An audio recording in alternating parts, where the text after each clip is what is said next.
Pumas, how's it going? Coach here coming to you late Thursday night, just making you guys a little Vail race weekend preview video. All right, so let's get right into things. This weekend is race number 2, both Saturday and Sunday. Saturday middle school, Sunday high school, just like always. And this weekend will be at Vail, which will be really, really exciting because it's our home turf. We haven't ridden there a fair amount lately, but we've put a lot of laps in earlier in the season and especially in years past. So it's definitely a course favorite, or rather a season favorite for us. Weather looks amazing. The dirt is going to be unbelievable, and the sky should be clear and nice. Will be a little bit cooler though, so make sure you dress appropriately. Pits are being set up probably tomorrow by Coach Corey, as well as a few other coaches. So amen to those guys. Really appreciate all their help setting the pits up this year for everybody, because boy, at Lake Paris it sure was awesome, and it's going to be great again this weekend too. As always, we will have water and Gatorade and snacks and things like that in the pits. Let's move on to some times. When and where do you need to be? So Saturday pre-ride time, we are meeting at 10:30 on Saturday for all middle schoolers this time. We're doing a little change, okay? We're going to split up middle school day and high school for pre-riding the course. So you are allowed to pre-ride the course on Saturday if you are a high schooler. Just we will also be pre-riding on Sunday as well. So anyway, let's get back into this. Saturday, we are meeting at 10:30. We are pre-riding the course at 11 o'clock. That'll give you time to put your number plate on, get your tires pumped up, all that sort of stuff. Do not show up at 11 o'clock and start getting ready. You need to show up, check in at the pits, at our Puma pits at 10:30 if you're a middle schooler and you are racing, okay? Do not be late. Show up at 10:30. Okay, we also have a coaches meeting at 12:30 on Saturday that 1 or 2 coaches will attend. Also this week, we're implementing some small changes. We will also be having a meeting with all of the coaches and all of the team after the coaches meeting. So after the 12:30 meeting, somewhere around 1 o'clock, once that wraps up, we will be meeting back underneath the Puma pits. So after warm up, if you need to leave and go get food at the vendor, or you need to use the restroom or something, that's fine. But come back to the pits, because right around 1 o'clock, we're going to be having a big meeting with all of the coaches and all of the riders to go over anything that we picked up from the course, any last minute changes, anything that we pick up from that meeting at 12:30. So it's very important to be there for that meeting at 1 at our pits. All right. After the races conclude on Saturday, and we have awards, because we know we're going to get some podiums, right? We got to get some podiums. Let's get some kiddos up there on the box and get some medals. After that, we are going to have a pizza night at Shakey's for the whole team at 6 p.m. So please come down and support the team and have fun with everybody Saturday night, okay? Shakey's. If you need the address, it's in Team Snap.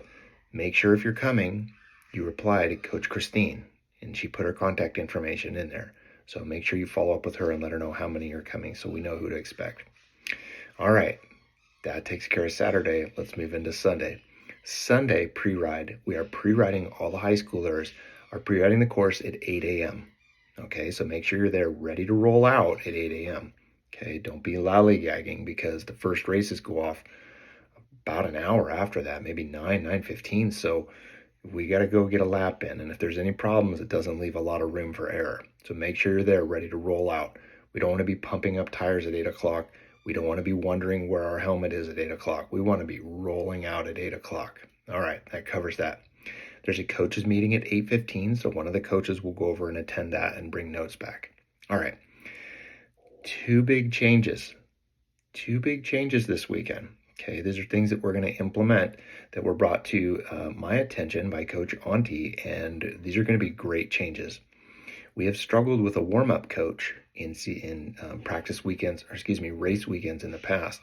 So what we're going to do is we are going to have on the sign-up sheet, or the cheat sheet that we put up on the whiteboard that has all of the times on it, there's going to be a slot for every wave of racers.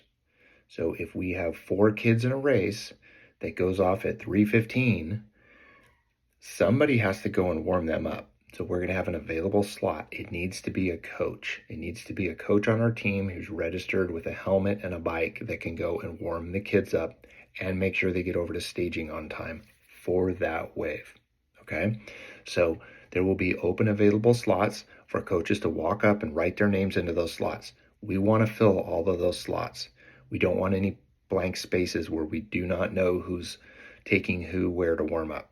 Also, as far as warm-ups, we have a very simple but very detailed warm-up procedure for the kids so that we make sure everybody gets warmed up properly.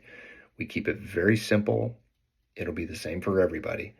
The process also will be after they warm up, they come back to the pits, they shed any clothing they don't want, or maybe they put a jacket on to go stand in staging. They make sure their bottles are topped off, they use the restroom, and then they got to get down to staging. And that will also be the warm-up coach's job, is to get them to staging on time for their race. Okay, that's the first change. The second one is feed zone. Okay, so we are going to have a volunteer. This can be anybody. This could be a coach. This could be a parent, a sibling, anybody that can identify a rider and hand a bottle off if needed. We will have a volunteer for each wave. Yeah, middle school and high school, we need somebody in the feed zone that can hand bottles off. So this means one of two things. One, we got to also get somebody a slot where people are going to be able to sign up for that on the form. So again, if you're a parent and you would like to volunteer and you want to give us a little bit of your time, or maybe a brother or a sister, and you want to go up there and hand your brother or your sis a bottle in the feed zone, let us know. We will plug you in. We can't load it up with 5 or 10 volunteers. We need to have 1 or 2 dedicated people that can identify our riders, and if they need a bottle, they can hand them off. It's really that simple. There will be a cooler with ice. The bottles will be kept cold. When the kids want liquids, they can get liquids in the feed zone. But those positions will also need to be filled. So if you're interested in that, come to the pits. Let's sign you up for those positions as well. Easiest would be just to have somebody's dad do it that knows the riders. Pretty simple. Okay, or mom. What do the kids need to do? Well, the kids need to bring a bottle to the race, an extra bottle. They need to put their name on it.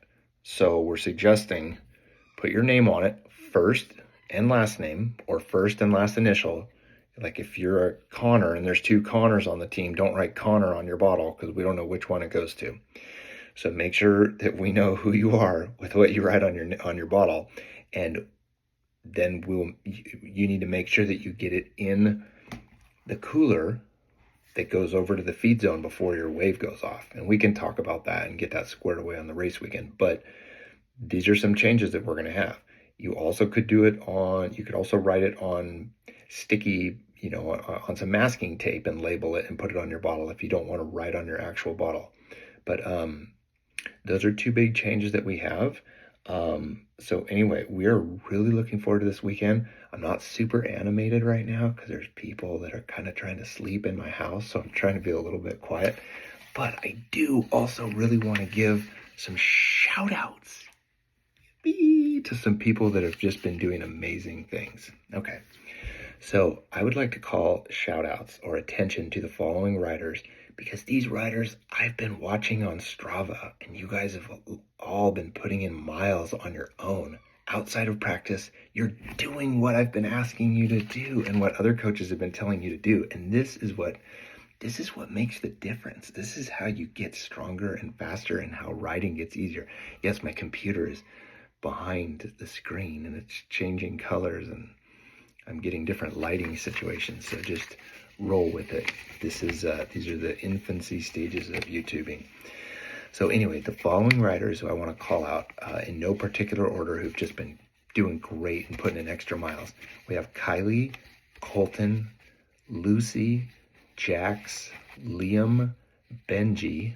We got some coaches in here too. Austin, Crystal, Auntie, Ben, not a coach, and Nathan. You guys have been doing fantastic. We're seeing you guys on Strava. You're doing all your extra miles. It's great. And if I missed anybody in there, I apologize. I know that it's not always perfect with following on Strava as far as how far back. But anyway, also, I like to call attention to these 3 riders. These are only 3 riders who got call-ups from Lake Perez, but they did a phenomenal job, and I'm super proud of them. Now remember, call-ups are only for high schoolers. Middle schoolers do not get call-ups because they don't carry points. It's not a point series. Every race is like a standalone race for middle schoolers. They get started in different order. They all get to try different places. They can bump up and bump down. It's super fun in middle school, but they don't carry any points. High schoolers carry points. They're in a points race all season. So a call-up means they did so good in last first race at Paris that they earned enough points that they're one of the top riders in their group. They get called to the front so they don't have to battle through everybody at the beginning and get cut off. They're recognized as good riders. They get put in the front where they should because they earned it. Pretty big deal. These 3 riders did that. Jax, Matt, and Aiden. Congratulations, you guys. Way to represent the team. That's it from tonight. I'm going to cut it off right there. I'm already at 11 minutes. I talk too much, but that's it, you guys. Let's roll into this weekend and have an awesome time. If there's anything else that comes up, I'll put it on Team Snap, or maybe I'll make another one of these. Who knows? Maybe I'll do one at midnight or at 4 a.m. or 5 a.m. Who knows? You guys never know. I'm up at crazy hours. But that's it. We'll talk more about warm-ups and everything else at the race. Hope you guys have a wonderful night of sleep, and I hope everybody has a great Friday, and we roll into this weekend and just go get those other teams, and we go show them what Puma Pride is all about. All right, you guys. Have a great night. Talk to y'all soon. Later.